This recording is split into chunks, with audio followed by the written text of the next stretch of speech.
Hi everybody. I'm here. My name's Hugo Cowan. I'm here just to give you a quick insight into assessment centre tips and how to go about getting a graduate job or a placement. So we'll get started straight into it.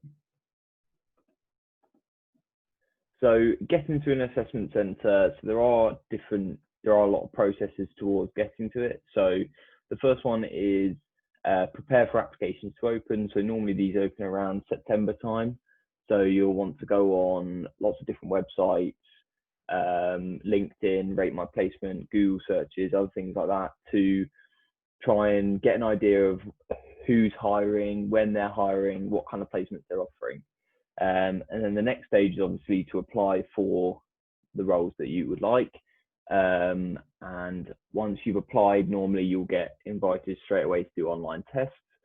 And this is the section which splits out the majority of the candidates. So on an online test, you will have numerical, verbal, sometimes logical reasoning tests, and you will basically have to pass these exams, kind of quick maths or quick English exams where they're timed and they put you under a bit of a pressure to scenario to make sure that to try and split out the candidates. So you normally have to get, I think it's around 70% to progress to the next stage. So just kind of think of it at around that stage that you have to get around 70% to pass or to go through to the next stage. But we'll speak about that later on. Normally nowadays, a lot of companies do a video interview. So these are questions, it's similar to a normal interview, but it's just on screen so they can go through more candidates before having to then invite you to an actual assessment centre or interview. And then the final stage is an assessment centre. So you will go to the company's head office and you'll be joined with other candidates and you'll have interviews and little group activities to try and determine who they think is best suited for the roles. So preparing for applications to open. So basically what I would suggest is that in September, all of the applications open. So over the summer, if you're applying for placements, so maybe going into your second year, so you should be looking in July, and it's the same for graduate programs as well. Most of them are all open in September. So in the summer, you're not really doing that much. It's not that hard to just go on Excel, create a sheet of Excel and just put all the companies that you would like to apply for. So for example, if you're on placement and you're looking to go into finance or business, there are so many options because you have all of the financial service companies. So you've got all your banks and all your financial institutions, but then you also have every industry has a finance department. So for placement, you've got so many options. So I would suggest for placement, if you're looking for finance or business, don't just think, oh, I have to go to a bank or something like that. Keep it open. Look at other industries as well, industries that interest you, sports, maybe media, things like that, because they all have finance departments. So you can always go and work for them. And then maybe with graduate roles, that's where you potentially start to kind of concentrate onto a specific area. So for me, it's looking at specific accounting companies. So that's the difference between graduate application and placement applications. So then with these applications, once you've got a list of all of the ones that you would like to apply for, so I had probably a list of around, for placements, I was just looking constantly, so I probably applied to about 30. And then with graduate programs, I had about 40 companies which offered the ACA, which is what I wanted to do. And then I would say one thing I learned from doing my placement applications is apply for your preferred companies at the end. So the reason for this is that if you have a preferred company, so for example, maybe you really want to go into a bank, so you want to go into Barclays, Lloyds, HSBC, maybe Goldman Sachs, something like that, or the big four companies. If you really want to go to those ones, do them last, because you will then have had time to practice all the application process beforehand. So you will have practiced online tests in a real scenario where it matters, having applied for companies beforehand. So when you get to your preferred companies, you're a little bit calmer, you've done it before, you know what the application process is like, and hopefully it'll give you a better chance of being successful. So looking for jobs and areas that are open. So you've got Rate My Placement for, if you're looking for placements. Rate My Placement is very good.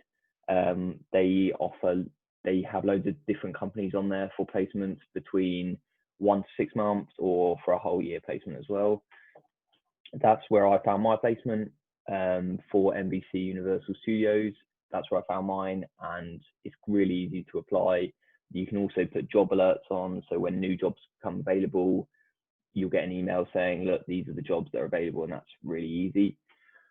LinkedIn has now become huge in terms of the job market. It's really where a lot of companies post their vacancies.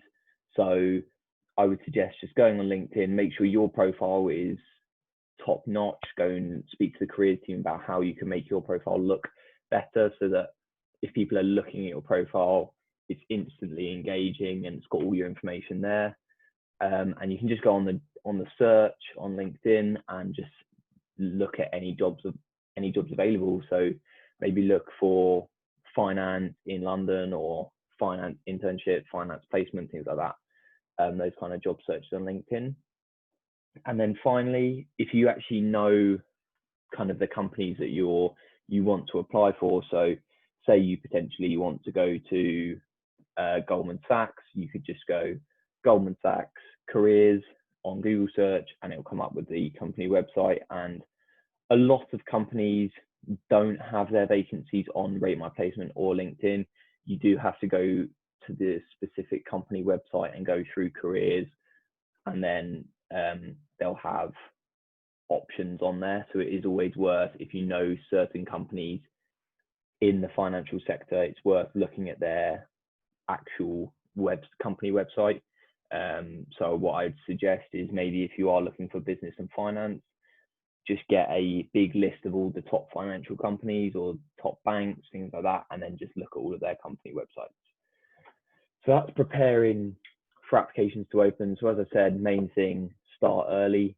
So have a list ready so that when September rolls around, you're ready to start applying and you can get on with the process, because the earlier you get it done, the earlier you get a job, and then you can relax when exams come.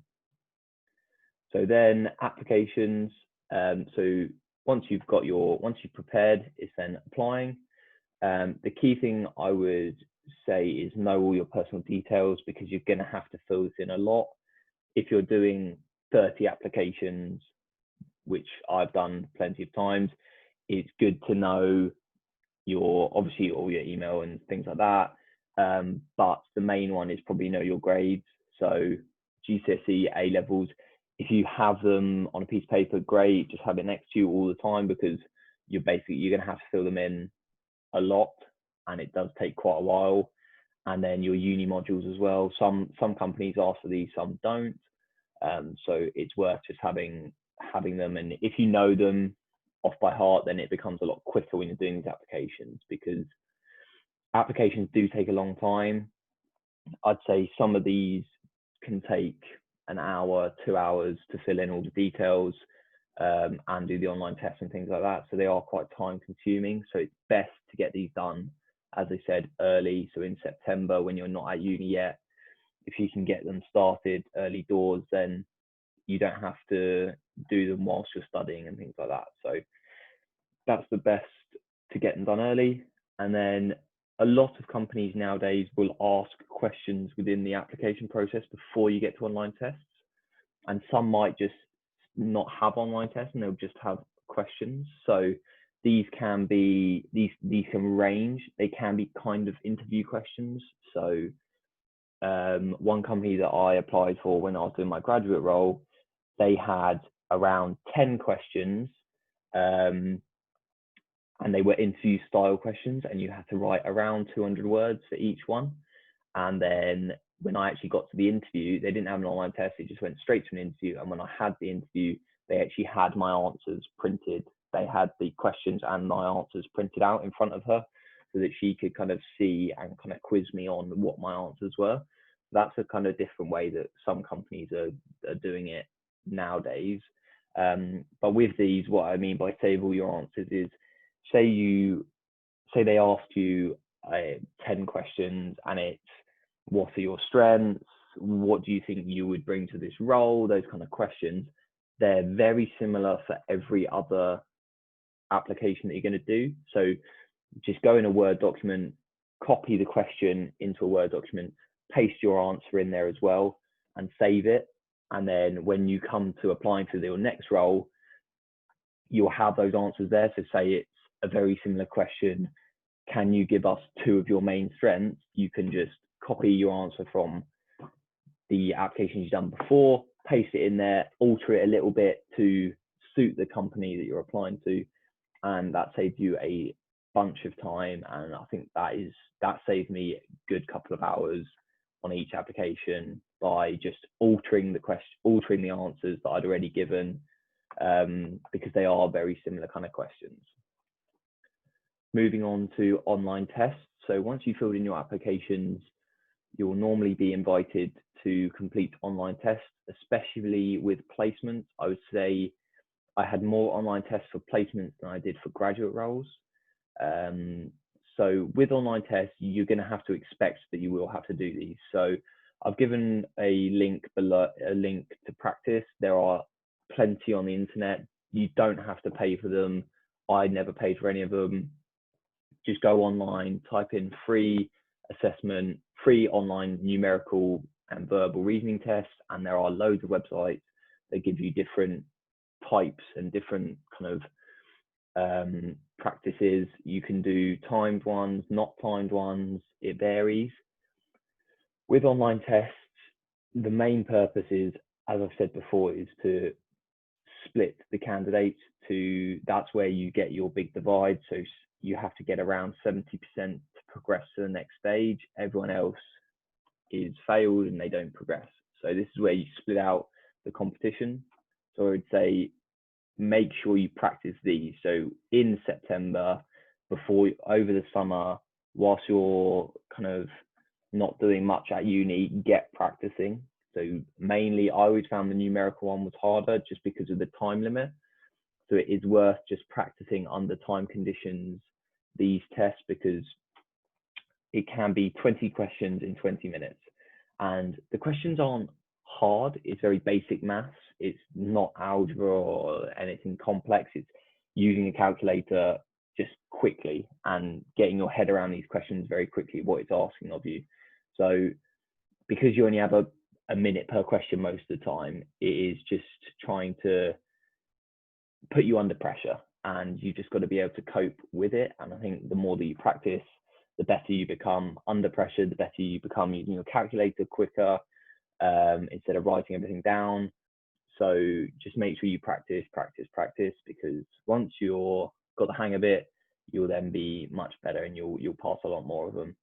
And as I said previously, I would apply for your preferred companies at the end, because if you apply for the companies you potentially least prefer or aren't as favorable at the start, you'll get the practice of having done their numerical reasoning and verbal reasoning, all of their tests. You'll have done them beforehand, so you keep getting to practice without it costing you anything. You're applying for these ones, you get to practice their online test. If you pass, great, you can still go through to the next stage.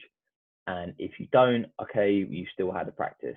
And then when it comes to your preferred ones, you've had loads of time to prepare and you're ready to take it on. And make sure you do these obviously in a quiet space where you can concentrate.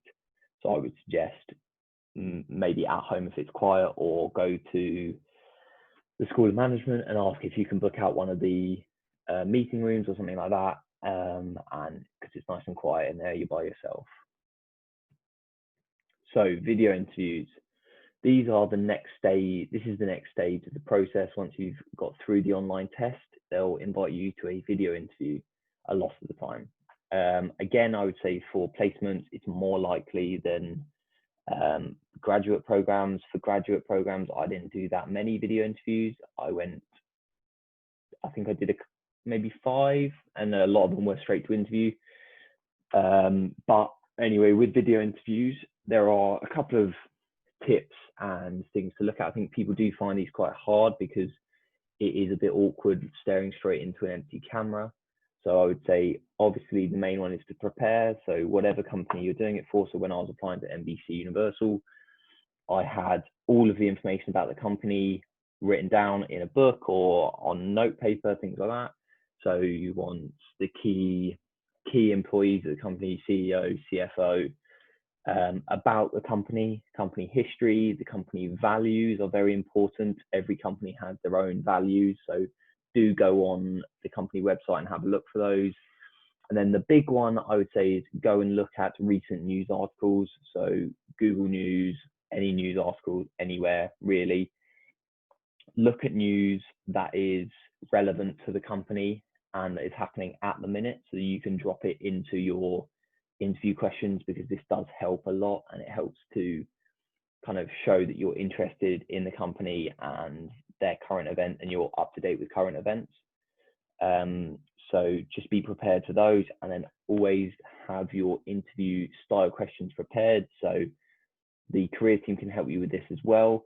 They do mock interviews as well, so it can be good to do a mock interview before doing a video interview, because the questions are very similar. So I always had my kind of standard go-to interview questions prepared on paper beforehand, so you would know your strengths, a weakness, and how you're going to deal with that, how you're improving on that weakness, kind of times you've been responsible, all of your different kind of previous jobs or roles of responsibility, things like that, key traits that you've got, skills, things like that. Have them all ready and written down. And obviously the thing is, when you're doing a video interview, you're looking at the camera, so you can't be looking down at a piece of paper in front of you all the time. So you're going to want to prepare for these, have them kind of in your brain so that you're ready to just say them straight away. And then also I had sticky post-it notes on the computer, so obviously they can't see that, so you can just post them to the screen, and then it just gives you a little bit of guidance when answering questions. With the actual video interview kind of questions, normally they will put the question up on the screen, and then you'll have 30 seconds to read the question, maybe prepare. So always have a notebook or something where you can just jot down quick things that come to your head straight away about what you want to answer the question with. And then you'll have to record the question just looking at the camera, and you'll see yourself on the screen, and that's it. And then you record it and go to the next question. So the key ones are dress smartly. They do look at that. So make sure you're wearing smart business clothes, so a suit or appropriate clothing for the job that you're applying to. So I always used to wear a suit, and also make sure there's nothing in the background. So if you can, sit behind a white wall. Otherwise, I used to cover up anything behind me in white. So just put a sheet over things, or make sure that it's just there's nothing behind you that is going to distract or negatively impact on you, because they are looking for those kind of things. And make sure you're doing it somewhere quiet where you're not going to be disturbed. So at university, if you're in a uni house, not always the best place, because people banging doors and coming in and knocking on the door and things like that can be very frustrating and negatively impact your interview. So you want to just be able to be somewhere quiet. So for all of my graduate ones, I did all of mine in the School of Management. So I asked the career team if I could just buck out the interview room in the School of Management for an hour, and just did my video interviews there, brought a suit in, got changed in the interview room. There's a white background, really quiet, you're not going to be disturbed. So that's a great option. And then finally, look at the camera. So don't look at yourself in the little photo, just look at the camera, smile. Smile goes a long way. Hand gestures, things like that. You don't have to just be sat there very stiff. Make sure that you are engaging with the computer, with the camera, as if you were talking to an actual person. That's the main one. Don't get too nervous, because yes, it is tough, but you've got to just smile, try and get through it. And they know that it is weird and that you are looking at just the camera and yourself, but the people on the other end understand that. So if you are smiling or kind of showing enthusiasm, they will see that, and it does help you when people are looking at it to get through to the next stage. So the next stage is assessment centers. So this is the big topic that I'll be talking about. So the big one with assessment centers is this is where you get the job pretty much. So you will have normally group exercises and an interview, and it will normally be an all-day event or a half-day event. So these are both very similar for graduate and placement roles. I've had both. For both, they're very similar. So again, similar to video interview, you will have already done all the preparation for the company, about the company. So you'll know a lot of the facts on the company already. So you don't need to kind of redo those too much. You'll have most of the knowledge there if you prepared well for the video interview.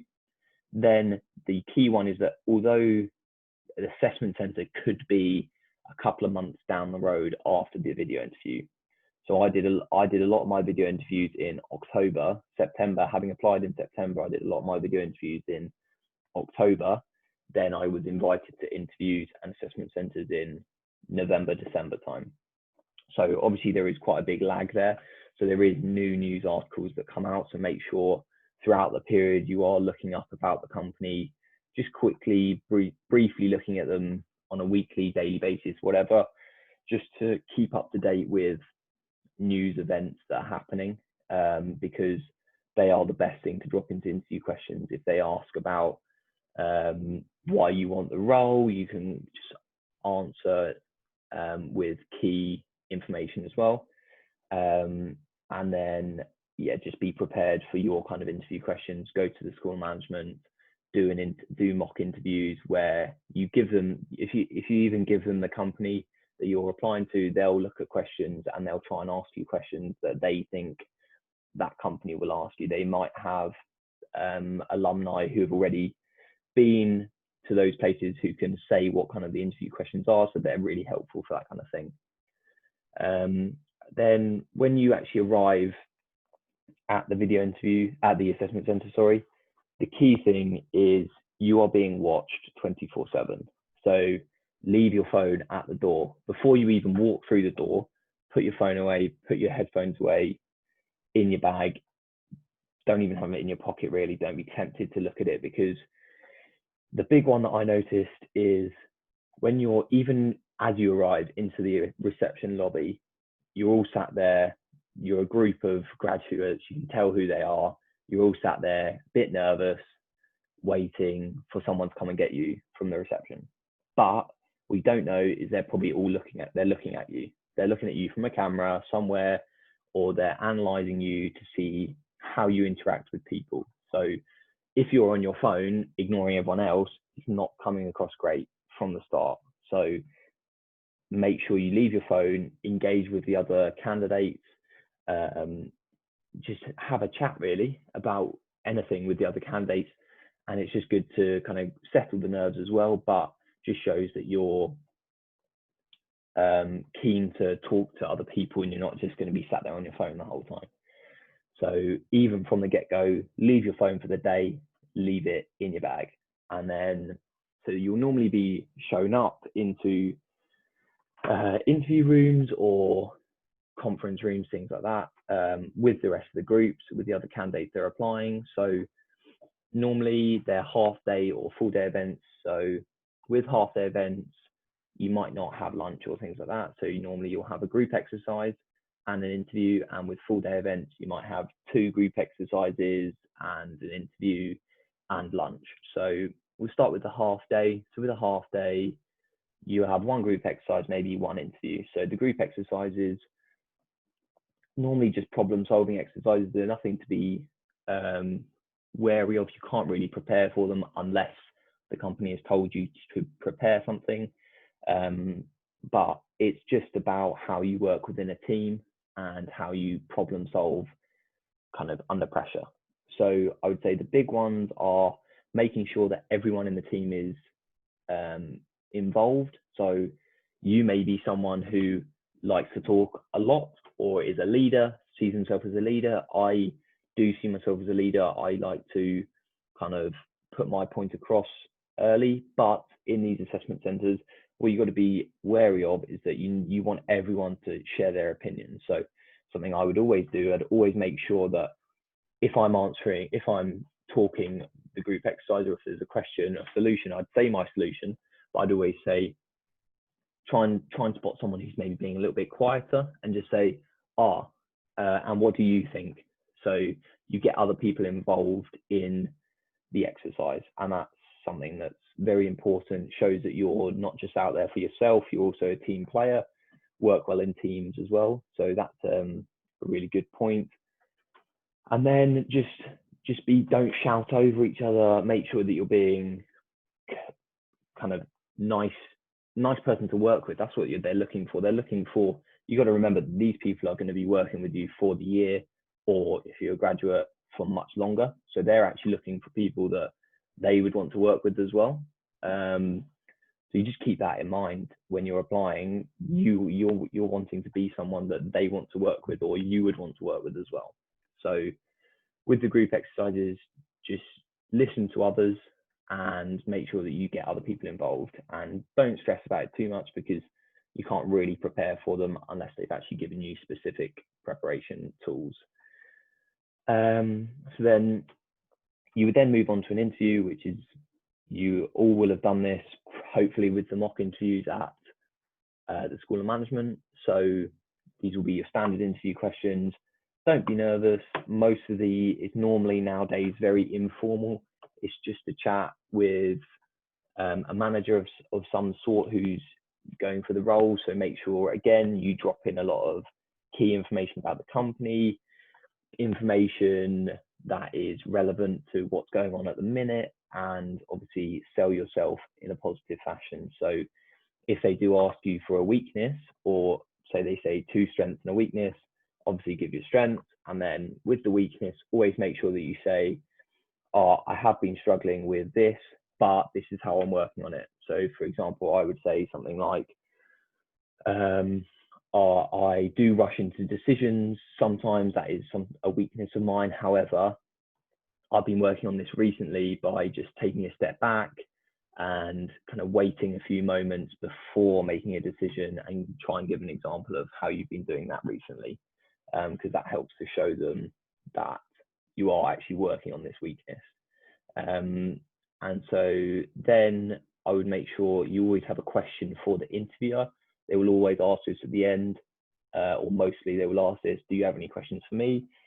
So don't try not to be too generic, try and think outside the box.